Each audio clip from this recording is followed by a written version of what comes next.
Notre dernière participante du premier bloc s'appelle Lucille Jeuset. Elle est de l'Université du Manitoba. Sa thèse s'intitule « Caractériser et exploiter l'instabilité chromosomique induite par la diminution de l'expression d'USP22 dans le cancer colorectal ».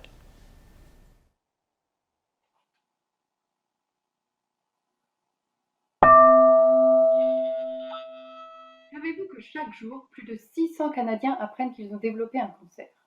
Et malheureusement, même si les traitements ont beaucoup progressé, un quart d'entre nous risquons encore d'en mourir.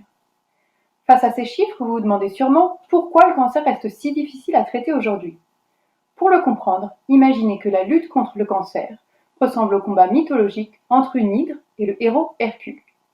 Dès qu'Hercule coupe les têtes du monstre, elle repousse et même se multiplie, toujours plus menaçante. Eh bien, avec le cancer, c'est la même chose. Même quand un médicament semble avoir éliminé la tumeur, trop souvent, certaines cellules cancéreuses finissent par résister au traitement, puis recommencent à se multiplier pour former de nouvelles tumeurs. Tout ça, c'est parce que l'information génétique qui contrôle ces cellules cancéreuses change tout le temps. Prenons par exemple le cas des chromosomes, ces structures qui organisent l'information génétique des cellules. Alors que nos cellules saines ont chacune exactement 46 chromosomes, les cellules cancéreuses peuvent elles en perdre ou en gagner. C'est un phénomène qu'on appelle instabilité chromosomique. Concrètement, dans le cancer du côlon par exemple, l'un des plus fréquents, les cellules cancéreuses peuvent contenir 2 fois plus de chromosomes que les cellules normales. Et en plus, chacune de ces cellules cancéreuses peut continuer à perdre ou gagner des chromosomes tout au long de la maladie. Les possibilités génétiques sont donc incalculables, et tout comme l'hydre, la tumeur évolue en permanence pour résister à toutes sortes d'attaques et se régénérer. Alors que faire?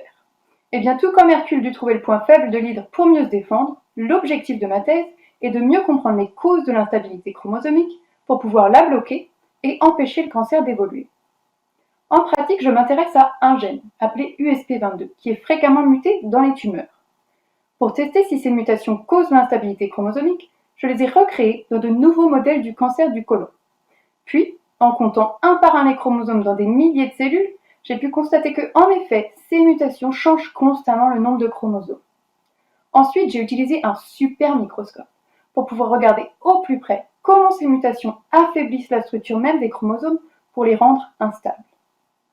Pour la suite de ma thèse, je m'appuie sur ces observations pour passer à l'offensive. Vous l'aurez compris, le meilleur moyen d'anéantir l'hydre n'est pas d'essayer de couper les têtes une par une, mais bien de s'attaquer au cœur même de la bête. Alors, j'applique le même principe pour mieux lutter contre le cancer. Et j'utilise mes modèles du cancer du côlon pour tester plus de 200 molécules prometteuses et identifier les médicaments qui cibleront spécifiquement l'instabilité chromosomique.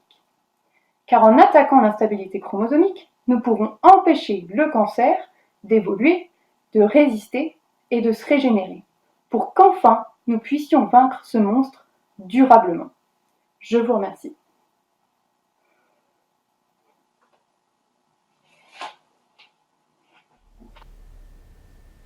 Quelle bête, en effet, à abattre le cancer. Merci beaucoup, Lucille.